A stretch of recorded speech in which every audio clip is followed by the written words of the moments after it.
19.2. If that does happen, whoever acts like that. Portion.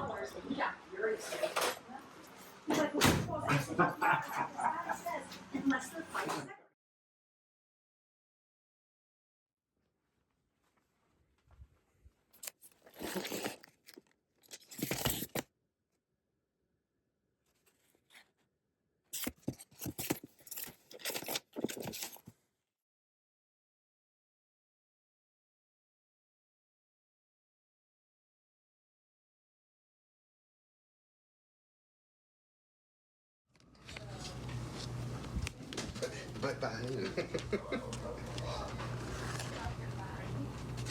Mike Gaines? Who was the artist? Even that long? Yo, what's up, Bob here? It's late on Friday afternoon, and I'm heading home after an estate sale. I saw it online. Several classic cars, a couple 55s, pretty cool. 67 Malibu, okay. 4-speed car. But they were supposed to have 12,000 records there. Turns out they had about 10 boxes of records and a bunch of 45s. The fella was into kind of 50 stuff. Dwayne Eddy, Chubby Checker, Buddy Holly, the Beatles, of course. But it was very interesting to see someone's collection get liquidated after they've passed. You know, he had a bunch of audio gear there, nothing that interested me. There was lots of stuff for the garage. They were basically selling everything the fella had. And of course, the Beatles and Elvis, everything was like $50 to $70, way overpriced. What are you going to do? These are people who don't really know the facts about record collecting. So they're just ultimately scavengers.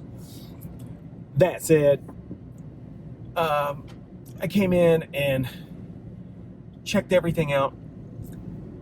I hit several other spots. I did find some pretty cool records, and as soon as I get parked here, I'll show them to you. All right, let's get into what I picked up. Nothing earth-shattering, but definitely cool enough to share. I saw this right away, a minty copy of Led Zeppelin 4. This is a German pressing. See some of the extra text here on the label. This is so clean. I thought I would A/B it against my Pecco Duck. There are some somewhat negative reviews of this pressing on Discogs, but I will take that with a grain of salt and let my own ears make the decision. Yeah, this is a landmark record. We all know it. Nothing crazy. Next.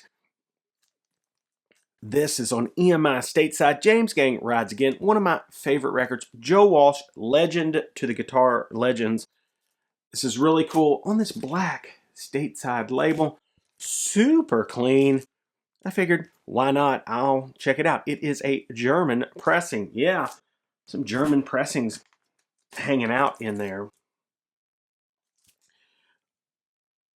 Here's a pretty choice piece. Late 70s, Led Zeppelin 2, UK. Yep. I figure I will compare it against some of the RLs and other pressings of Led Zeppelin 2 that I have and see how it is.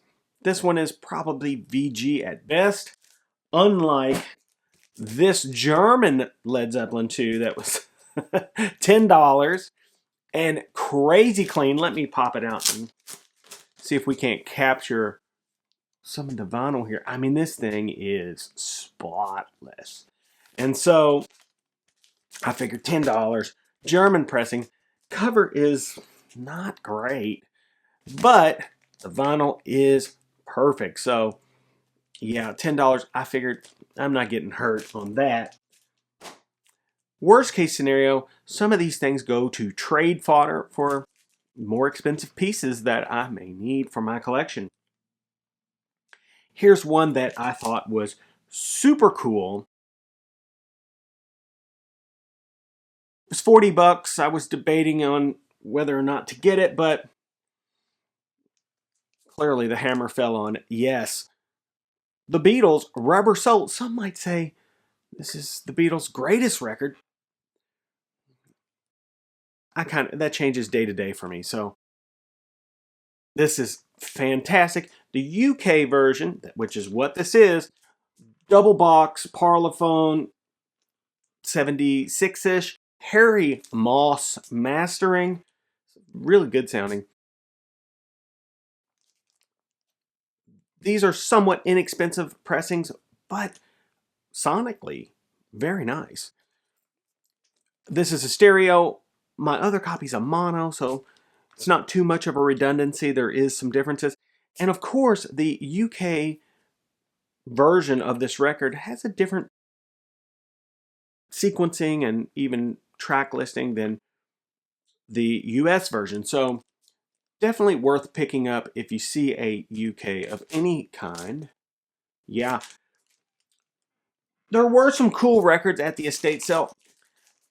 I probably missed them, I would say, because as I was sitting there looking at some of the cars and stuff, I heard the ladies that were running the thing talking about some fellas that got into a fist fight early in the day over some records. I'm thinking, I wonder what they found that was worthy of a fist fight.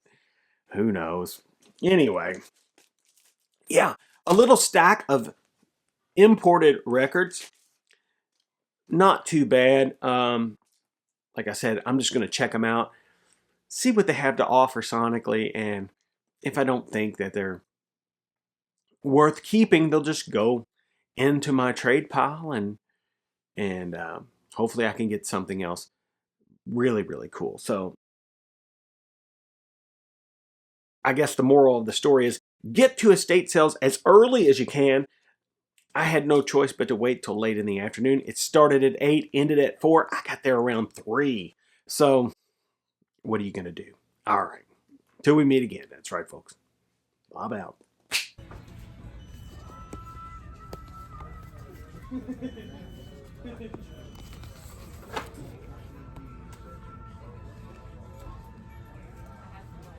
Didn't you say you liked True Grit?